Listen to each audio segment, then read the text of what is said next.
Covid-19. Fique em casa.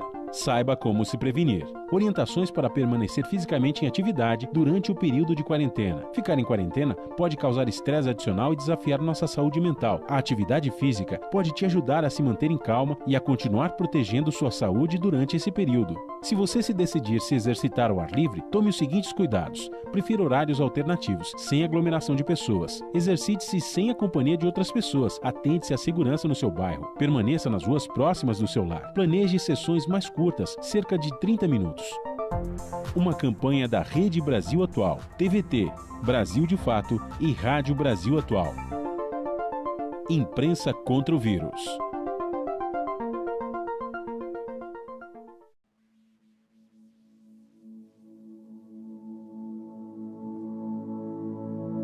Seu presidente, desde quando meu coração começou a bater, minha mãe me ensinou a não seguir os amigos que iam pelo caminho errado. O meu pai me ensinou a não ouvir conselhos de quem errou. E agora é a nossa vez de te ensinar isso. Se o senhor quer seguir um mau exemplo, mesmo com o mundo te mostrando que você está errado, que siga. Mas eu aprendi com os mais velhos. E para que meu coração e de todos os brasileiros continue batendo, nós não vamos seguir o teu conselho. Somos trabalhadores e trabalhadoras. E dessa vez, nosso lugar não é no trabalho, é em casa. Para nós, seu presidente, não é o Brasil que não pode parar, mas sim o brasileiro. Assinado, metalúrgicos e metalúrgicas do ABC.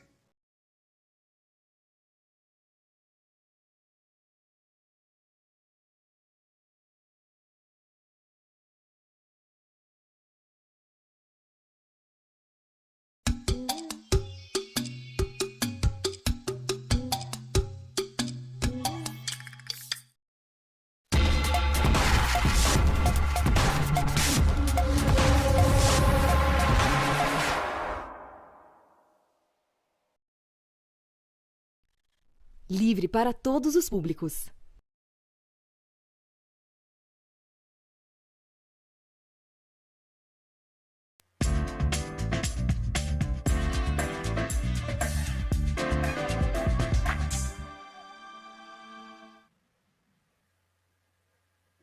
Olá, pessoal. Bom para todos. Começando agora, estamos ao vivo na TVT e na Rádio Brasil Atual também, 98,9. Agora são 3 horas e 3 minutos, dia 30 de abril de 2020. Hoje vamos falar um pouquinho sobre desigualdade social e como isso tem levado à morte por coronavírus de pessoas nas periferias da cidade de São Paulo. Quem traz esse debate para a gente é o Instituto Polis. Vamos conversar com o Rodrigo Faria. Vamos bater um papo também sobre as principais notícias do dia com Silvio Catiabava, diretor do jornal Le Monde Diplomatique Brasil. E vamos fazer um papo sobre cultura. Vamos falar com o diretor Karim Ainu, ele que é o diretor de A Vida Invisível, indicado pelo Brasil para representar o Brasil no Oscar 2020 e lança agora nas plataformas online Aeroporto Central. Vamos falar um pouquinho sobre o filme e vamos chamar para essa conversa o Luiz Anin, que é crítico de cinema, para a gente tentar entender perspectivas para o cinema, para o setor cultural no pós-pandemia. Então a gente bate esse papo hoje no Bom para Todos. Antes disso tudo, vamos começar com as principais notícias do dia. Jair Bolsonaro diz que não engoliu a liminar do STF que impediu a posse de Ramagem e desafiou Alexandre de Moraes a tirar o delegado do comando da ABIN, que é a Agência Brasileira de Inteligência. Hoje, na saída do Alvorada, o presidente classificou a decisão de política e ameaçou dar posse à Ramagem, apesar dessa liminar do STF. Disse ainda que, por pouco, o país não viveu ontem uma crise institucional. Vamos ver. Tirar numa canetada, desautorizar o presidente da República com uma canetada, dizendo em impessoalidade. Ontem quase tivemos uma crise institucional. Quase, faltou pouco. Eu apelo a todos que respeitem a Constituição.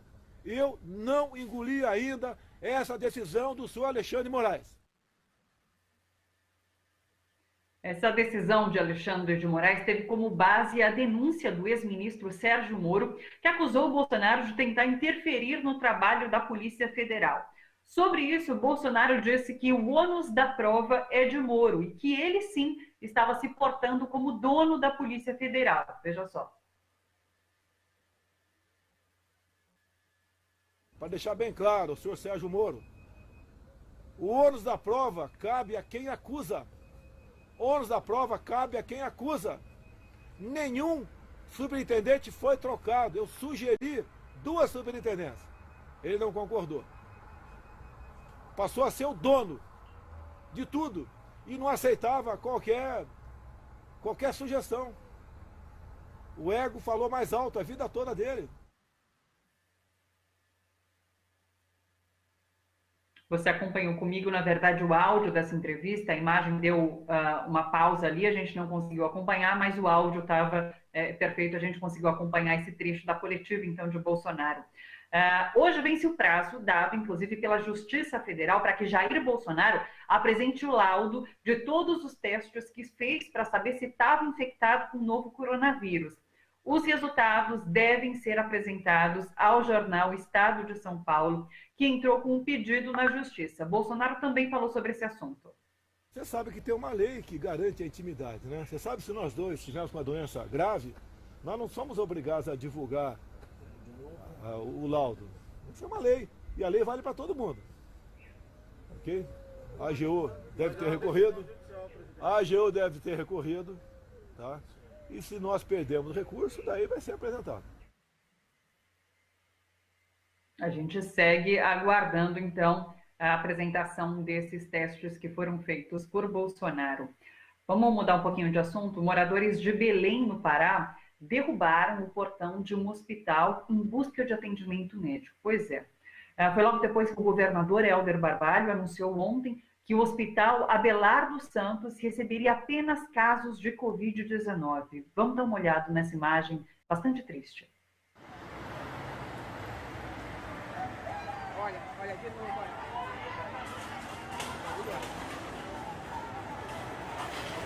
Não, sabia. Olha aí, toma dentro.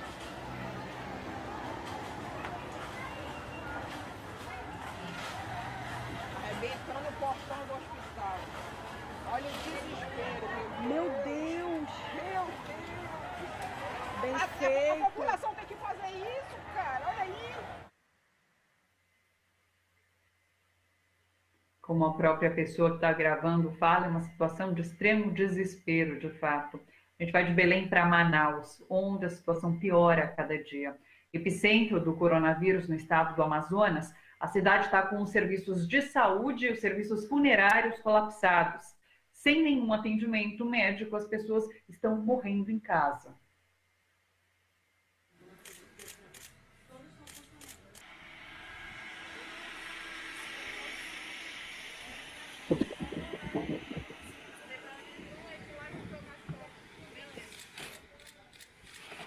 Eu fui informado por vizinho para me comparecer aqui, que ele mora só, e eu moro distante aqui do bairro dele, né? E informando que ele estava morto dentro da casa.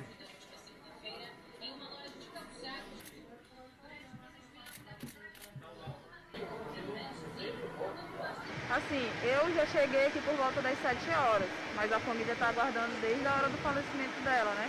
Eles entraram em contato por volta das 2 da manhã com o pessoal do SS Funeral para vir recolher o corpo.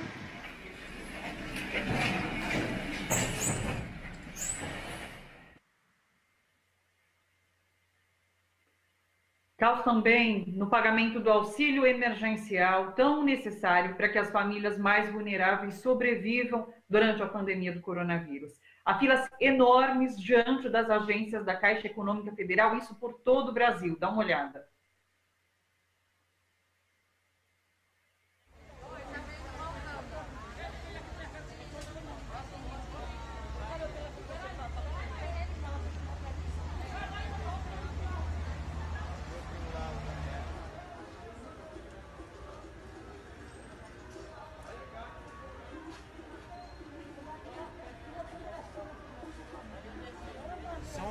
Descaso. O próprio governo quer matar o povo. A grande verdade é essa, o próprio governo quer matar o povo. Isso é um absurdo, cara. Isso é um absurdo.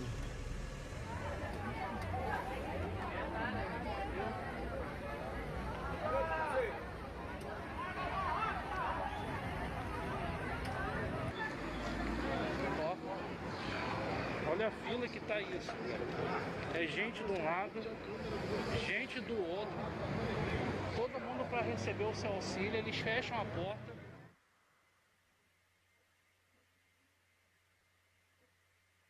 A necessidade é imensa e o dinheiro que pode garantir a vida de muita gente não chega. Bolsonaro, nesse momento tão difícil para muitas famílias brasileiras, ele diz que aprovou a medida e, verdade seja dita, o governo queria um auxílio de R$200, foi o Congresso que impôs o pagamento desses R$600. E uma segunda coisa que ele tem falado também, neste momento, ele tem feito críticas a essa única medida adotada pelo governo para garantir o sustento e a vida de muitas pessoas nesse momento que a gente passa de necessidade de isolamento social frente ao avanço de coronavírus aqui no país. Vamos ouvir mais uma fala de Bolsonaro agora sobre auxílio emergencial. Só não está uma desgraça maior que fizemos esse plano emergencial aí para pagar R$600 para pessoas. Eu não tenho o número exato aqui, mas mais de 30 milhões já receberam a primeira parcela. Falta alguns poucos milhões a receber e estão criticando. E eles têm espaço nas mídias, né? Está em análise, mas tem critério. Não é para todo mundo. Muita gente se inscreveu de má fé.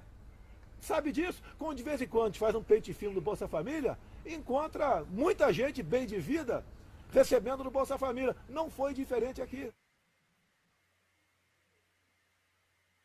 Sobre tudo isso, nós conversamos agora com o sociólogo Silvio Cacciabava, que é diretor do jornal Le Monde Diplomatique Brasil. Olá, Silvio. Olá, Thalita, como vai? Eu parei até de perguntar se está tudo bem, porque a situação é tão triste que bem não está mesmo, né? O que ficou batendo aqui na minha cabeça foi essa frase dita por quem gravava as imagens em Nova Iguaçu, no Rio de Janeiro. Essa pessoa diz duas vezes, o próprio governo quer matar o povo brasileiro. E quando a gente vê cenas como essa, é o que nos leva a entender de fato. Olha, é para se indignar, viu? Uma situação como essa, sim, deve revoltar todas as pessoas que têm uma dimensão humana, humanista, que se preocupa com o seu próximo, que se preocupa com o seu vizinho, consigo próprio. O que está acontecendo é que está começando a bater o desespero na população, não é? Por duas dimensões. Primeiro, porque o Brasil, está sendo o país que mais contágio transmite no mundo, né? É de 1 para 3, cada um contaminado contamina outros 3. Na Grécia, por exemplo, é 1, não é? No México, por exemplo, é 1,9, não é? Então, nós podemos perceber que as políticas que foram feitas, que tem a ver com toda essa discussão que não precisa fazer o isolamento, não é? Que são responsabilidade do governo, especialmente do presidente da República, estão provocando um desastre na saúde. Há uma expectativa, por exemplo, de que nessa semana nós vamos ter mais 5.000 mortos de coronavírus. É um número que vai ficando cada vez maior, vai colapsando o sistema de saúde, não é? Vai colapsando o sistema funerário e vai deixando todo mundo muito apavorado, não é? Nesse momento é que a gente pode perceber a importância do SUS e o quanto o governo já tem cortado o orçamento do SUS nos últimos 2 anos, né? E nós precisamos de um serviço de saúde que seja capaz de atender a essa emergência sanitária. Por outro lado, esse negócio de ficar em isolamento também faz com que as pessoas percam a sua renda, né? E é aí que, então, o Estado tem que garantir que essas pessoas fiquem em casa, possam enfrentar com melhores condições a epidemia, não é? E ainda tenham elementos para se sustentar. E o que acontece é que nós temos um governo que está segurando aquilo que o Congresso decidiu, os R$600 para os informais, para todo mundo, não é? Ele está atrasando isso, daí as filas enormes na Caixa Econômica Federal. Não pode ficar desse jeito, porque vai aumentar a contaminação. E veja bem, quer dizer, o pouco dinheiro que foi destinado por parte do governo federal para enfrentar a crise do coronavírus, né, quase 80% deles vai para as empresas, para garantir capital de giro, para garantir pagamento de salários. Quer dizer, para o povão está chegando muito pouco. E é muito fácil você comparar as coisas. No Peru, por exemplo, que é um governo de direita, eu já falei isso, né? Quer dizer, o governo decidiu destinar 12% do PIB para combater o coronavírus e apoiar a população no seu isolamento, não é? Aqui nós não temos nem metade disso e está indo para as empresas, não está indo para a população. Então a fome também está começando a bater. Você tem o problema de saúde, você tem a fome, provavelmente daqui a pouco, né, o pessoal que não tem comida vai tentar obter comida de qualquer maneira. E isso vai gerar uma situação que é tudo que o Bolsonaro quer. Ele aposta no caos para usar de medidas cada vez mais autoritárias, né? E eu acho que a gente tem que responsabilizar esse governo, né, por o que está acontecendo. Porque, por exemplo, o nosso ministro da Economia, o Paulo Guedes, ele não entende nada de administração pública, ele só tem uma cartilha que ele receita, que é a da austeridade, do neoliberalismo, quando no mundo inteiro, hoje, os neoliberais estão revendo a sua posição e dizendo: nós precisamos do Estado, nós precisamos do dinheiro público para enfrentar a crise e nós precisamos reconhecer que essa crise é uma coisa excepcional. Então, vamos tirar dinheiro de onde tem para financiar a alimentação da população. No Brasil, a questão da desigualdade torna isso mais crítica, não é? E nós não estamos vendo nenhuma medida de transferir recursos dos mais ricos para os mais pobres. Não está se falando nisso no Congresso, não está se falando nisso na imprensa, em lugar nenhum, né? De onde vai sair esse dinheiro? Vai sair do financiamento público. Mas, por exemplo, nós poderíamos ter uma decisão de falar: este ano a gente não vai pagar o serviço da dívida pública, que é o juro pago pelo dinheiro da dívida pública, que está na casa dos 300 bilhões todo ano, né? Se nós tivéssemos uma decisão desse tipo, de atingir essa faixa, que são os investidores, os fundos de investimento, os bancos, e dizer: esse ano vocês não vão ter juros, nós teríamos um dinheiro para poder mobilizar mais. Mas o Guedes não tem capacidade, não tem cabeça, e é teto de gasto social e mais nada. Quer dizer, então, a situação vai ficando cada vez mais crítica, né? Por isso que, então, a gente começa a perceber que a crise da saúde, a crise econômica, a falta de mantimentos, tem agora um novo elemento, um componente novo, não é? Que é a crise política.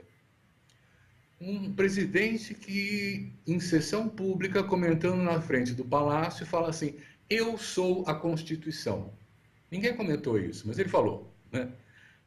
L'état c'est moi. Quer dizer, é um tipo de autoritarismo embutido, dizendo assim: eu não aceito nenhum tipo de constrangimento, eu fui eleito, então o Brasil é meu. Eu faço o que eu quero com ele, eu transformo a Polícia Federal numa milícia minha e eu vou decidir tudo o que eu quiser na minha caneta. Não pode ter limite do Judiciário, não pode ter limite do Congresso, ele está brigando com os dois, né? E é muito impressionante, porque isso vai gerando uma situação limite. Hoje em dia nós temos já 30 pedidos de impeachment, não é, no Congresso, né? E tem uma população que está começando a perceber que apostou no Bolsonaro, mas está retirando esse apoio. Até o MBL, movimentos de direita também falaram: olha, esse cara é corrupto, não dá mais para apoiar ele, né? Então nós estamos vendo um começo de uma crise institucional, que ele mesmo anuncia hoje, quase teve uma crise institucional. Talvez a gente pudesse traduzir assim: quase que eu perco a cabeça e vou interferir na vida do Supremo Tribunal Federal, né? Já houve o anúncio do cabo do soldado antes, lembram? Não é? Que é o jogo que ele pode fazer. Não há outra saída para ele, ele está perdendo a base social. A pandemia foi um ponto muito errado da sua estratégia de manter-se no poder. Ele não é capaz de perceber os problemas do Brasil, ele só percebe os seus problemas. Aliás, é para isso que ele demitiu o Moro, que ele quer o controle da Polícia Federal, porque os crimes dos seus filhos estão chegando a ser elucidados. E isso pode acabar mal para ele e para a família dele.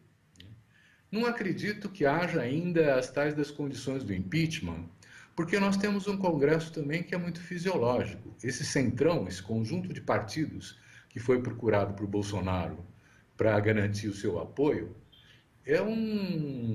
são políticos venais, não é? Que estão lá para fazer bons negócios para si. Então, oferecendo cargos públicos que gerem bilhões, eles vão ficar apoiando o Bolsonaro. Não é? Então, aí a questão do impeachment começa a ficar complicada. Mas a situação mais crítica, que eu acho que pode ajudar a ter um desenlace de mais curto prazo, é justamente na justiça. Né? O Supremo Tribunal Federal tem todos os elementos para poder pedir o afastamento do presidente. Seja em caráter temporário, para averiguar e depois verificar se o julgamento o reimposta de novo ou não, seja para pedir o afastamento definitivo pela enormidade de crimes que ele já cometeu. Né? O que mais me preocupa nesse momento é como que nós, do campo da sociedade civil, podemos fazer uma articulação, podemos fazer, vamos dizer assim, um movimento mais amplo, que a proibição de estar nas ruas é um empecilho, para poder demonstrar também ao parlamento, à sociedade, que nós não podemos mais assumir que isso tem que ficar para depois. Nós temos que decidir o quanto antes a retirada do presidente, para que a pandemia não se transforme numa desgraça ainda maior. A curva não desceu ainda, nós estamos cada vez tendo mais mortes. Isso está chegando na Amazônia, está chegando nos índios, chegou em Manaus, em Belém, no interior, não é? Então, é um outro momento desse surto da pandemia, né? E nós precisamos ter um governo que seja capaz de enfrentar uma crise dessa ordem. Esse não dá. Acho que você trouxe na sua resposta vários dos pontos em efervescência, em discussão nesse momento. Análise bem completa. Muito obrigada, Silvio. É um prazer. Até semana que vem. Um beijo para você. Até a semana. Um beijo, Thalita. Pessoal, vamos seguir. Antes da nossa próxima entrevista, eu vou ler alguns comentários. Se você quiser mandar comentário aqui para a gente, perguntas, sugestões, é só entrar no facebook.com/RedeTVT ou no youtube.com/RedeTVT. Deixa eu pegar aqui os comentários. Vamos lá. O Antônio Pereira está com a gente. Ele disse assim: boa tarde. Enquanto a riqueza continuar concentrada na mão de poucos, vamos continuar assim, o povo morrendo de fome, e isso é lamentável. O Edenir Barros disse: o que esse Congresso está esperando para retirar esse louco do poder? Uma guerra civil? O Lafayette Ribeiro, que está sempre aqui com a gente, oi Lafayette, falou: quantas vidas mais serão ceifadas por conta dessa inoperância governamental? Por conta dessas convicções inconsequentes, a mudança de rumo político urge como extremamente necessária. E a Ana Souza disse: o gabinete do ódio está gastando verba que seria mais útil pagando os essenciais para os pobres comerem. O gabinete do ódio pagando robôs 24 horas por dia. Continuem mandando comentários aqui para a gente, pessoal. Vou para a nossa próxima entrevista. A gente vai falar um pouquinho agora sobre como o contágio pela Covid-19, que antes parecia estar mais restrito aos que viajaram ao exterior e nas classes média e alta, a Covid agora já tem disseminação pelas periferias paulistanas. De acordo com dados oficiais, olha só, o número de casos diagnosticados, apesar de ainda estarem concentrados em bairros de maior renda, as mortes são maiores nas regiões periféricas, o montante de mortes, o número de mortes. Além disso, dados do Ministério da Saúde apontam que 23% das pessoas internadas com síndrome aguda respiratória grave são pessoas negras. 33% das mortes pelo novo coronavírus são de pessoas negras. Sobre esse cenário, conversamos agora com o assessor do Instituto Polis, o Rodrigo Faria Iacovini. Oi, Rodrigo, tudo bom? Oi, Thalita, tudo bem? E vocês? Tudo certo. Rodrigo, acho que a primeira questão é tentar entender como que a estrutura da sociedade, essa extrema desigualdade na capital paulista, onde a gente está falando sobre os números, explicam esses números e levam esses resultados em relação às mortes pelo novo coronavírus nesse momento.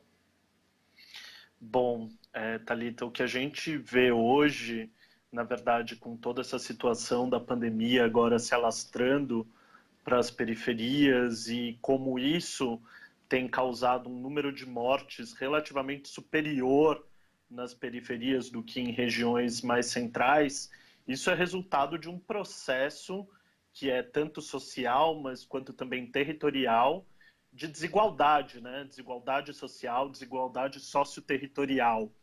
Então a gente tem condições de vida muito diferentes em diferentes partes da cidade de São Paulo. A gente tem regiões da cidade que tem uma infraestrutura muito boa, que tem condições de saneamento adequada e que é reservada, por assim dizer, principalmente para camadas classe média, classe rica, classe alta da sociedade, que tem condições de comprar imóveis no mercado imobiliário formal, através de financiamento, ou mesmo através dos seus próprios recursos, e com isso consegue ter acesso a moradias com condições melhores também, que não sejam muito adensadas, que possa cada um ter seu próprio quarto, que, enfim, várias das condições que são nocivas à saúde não são encontradas nesses bairros. Já ao contrário, naquelas regiões em que as pessoas que vivem têm condições mais baixas, de renda mais baixa, essas pessoas têm uma tendência a se virar com o que dá ali, com o que existe, né? Então, maximiza o uso da casa. Muitas vezes a casa não tem acesso à água, ou às vezes tem acesso à água, mas o acesso é intermitente. Então, isso acaba impossibilitando a higienização adequada nesses tempos de pandemia. E, além disso, também a gente está falando de um território que tem uma desigualdade enorme também do ponto de vista de acesso a equipamentos de saúde, né? Então, equipamentos de saúde que são concentrados principalmente nas áreas centrais de São Paulo e que atendem nesses casos de pandemia, enquanto em outras regiões da cidade mais periféricas o número de leitos é bem menor, o número de leitos hospitalares por pessoa, né, por a cada 1.000 habitantes. Então, todas essas condições de desigualdade que a gente historicamente construiu na sociedade, que o território, ao mesmo tempo que mimetiza essa condição de desigualdade, ele reproduz essa condição de desigualdade, tudo isso agora a gente está vendo o resultado frente a uma pandemia. E o resultado é que tem muito mais gente morrendo e o número de pessoas morrendo está aumentando cada vez mais nas regiões periféricas de São Paulo. E isso porque a gente ainda está falando de dados que são defasados, né? A gente está lidando, por exemplo, com a série que a gente apresentou hoje pelo Instituto Polis, dessa territorialização, a gente está lidando com dados do dia 17 de abril. Hoje é dia 30 de abril. Mas a gente lida com dados do 17 por quê? Porque são os dados que a prefeitura está disponibilizando. Então, assim, tem uma defasagem nos dados que a gente precisa correr atrás para suprir, porque a gente depende de informação para conseguir fazer um diagnóstico preciso e para conseguir adotar medidas precisas, né, de combate à pandemia. Então, esse dado que a gente lançou hoje pelo Instituto Polis, que a gente mostra essa expansão nas periferias e como isso coincide com territórios em que a maioria da população, ou que é predominantemente ocupado por população negra, onde a população negra se concentra, esse cenário deve ser ainda pior, porque do dia 17 de abril para cá, isso com certeza piorou. Vamos dar uma olhada nessas imagens, então, compiladas pelo Instituto Polis. A gente tem alguns gráficos do Instituto Polis mostrando bem claramente isso tudo que o Rodrigo está comentando. Isso é um mapa, então, do município de São Paulo, e ali que se a gente perceber, a Brasilândia, esse foco amarelinho é indicado, é o local com mais mortes na cidade de São Paulo. São 54 óbitos, isso, como o Rodrigo já explicou, até o dia 17 de abril. E para além, Rodrigo, dessa defasagem de informações por parte da prefeitura, a gente sabe que existe uma subnotificação gigantesca também, né? Enorme. Se não me engano, na cidade de São Paulo tem mais de 17 mil testes esperando na fila para serem feitos, para serem efetivados. Então, esse número deve ser muito maior. E a gente sabe que tem também muitas mortes que não foram identificadas como sendo causadas relativas ao coronavírus, que também muito provavelmente tiveram como causa a pandemia. Então, a gente está lidando com um cenário catastrófico que a gente nunca tinha pensado em lidar e sem as ferramentas adequadas para lidar com isso. Então, é urgente que a gente consiga produzir dados e dados qualificados, porque, por exemplo, na cidade de São Paulo, as informações que a gente tem não são... A gente não tem informação adequada do ponto de vista de gênero, do ponto de vista de raça. Tem que vir com informações desagregadas para que a gente mostre quem efetivamente é essa população que está sofrendo com a pandemia. Porque se começou como uma doença que foi propagada principalmente através da classe alta e classe média alta, que tinha condições de viajar para o exterior, a gente está vendo que quem está sofrendo mesmo de verdade é a classe baixa. Vamos dar uma olhada em mais um dos gráficos. A gente viu só um deles, mas são vários explicando tudo isso que o Rodrigo está comentando. Bota para a gente o próximo, Gui.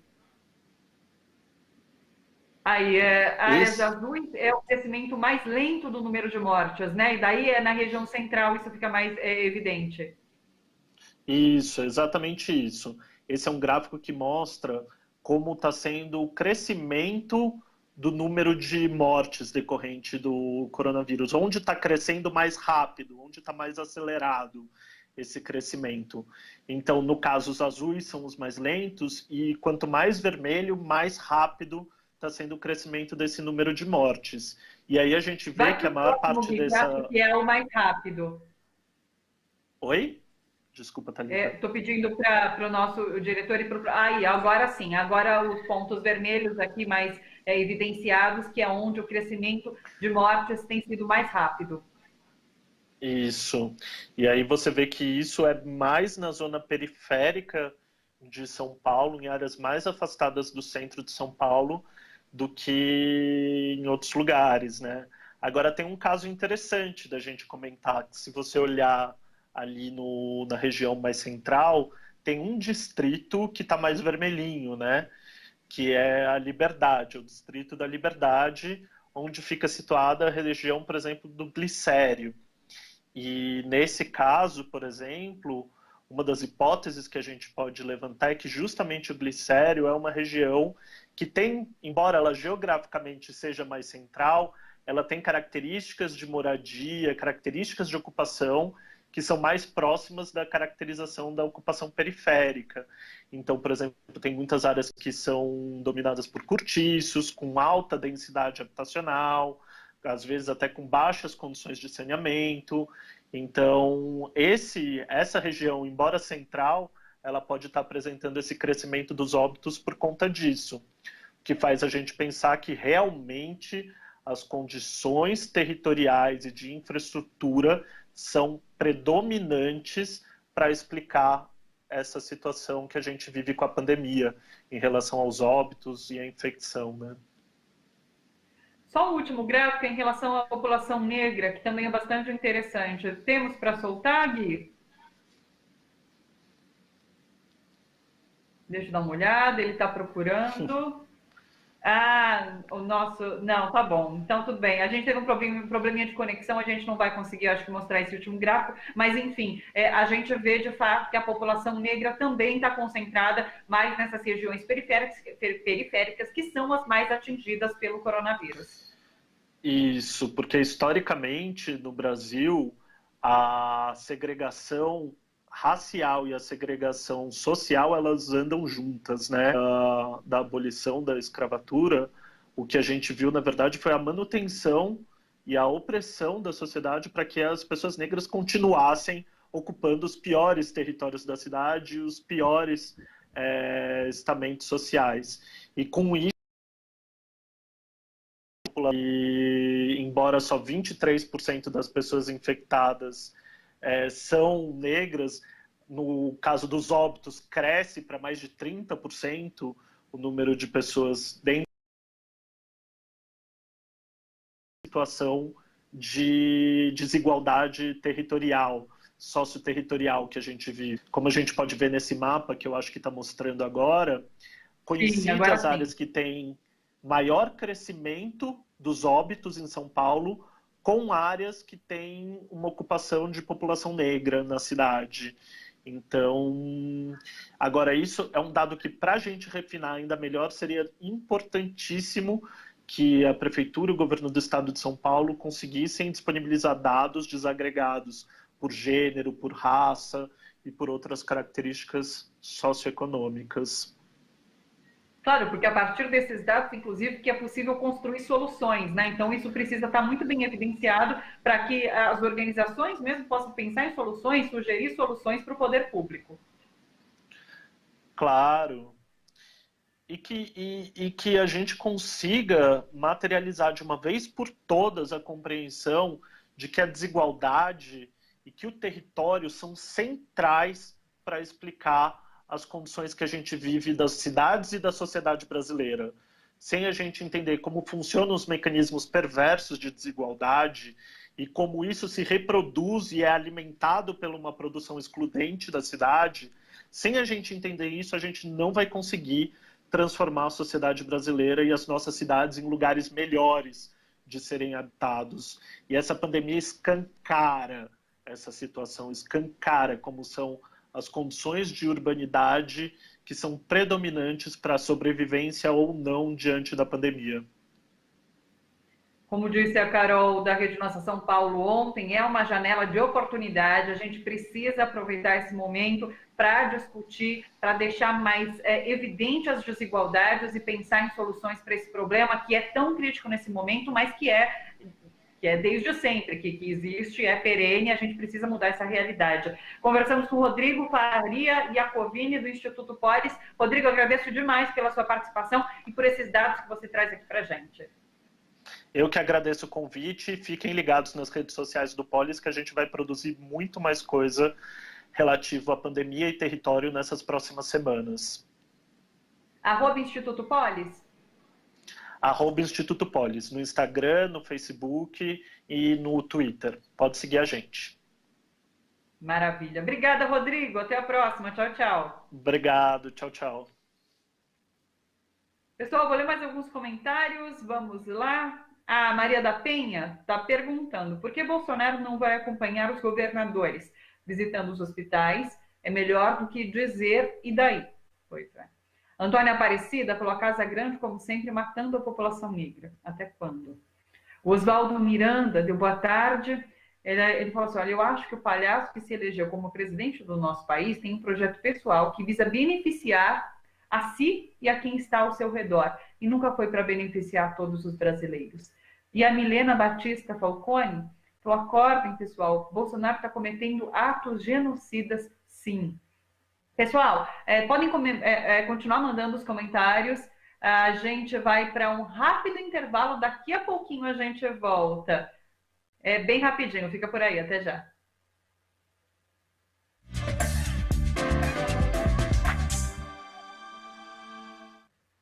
No Entrevistas desta semana, vamos conversar com o homem de 47 milhões de votos nas últimas eleições presidenciais. Vamos conversar com Fernando Haddad sobre os rumos do Brasil, sobre Bolsonaro, que se autodestrói, e sobre a necessidade de governança pela qual o país clama. É hoje, 10 horas da noite, aqui na TVT.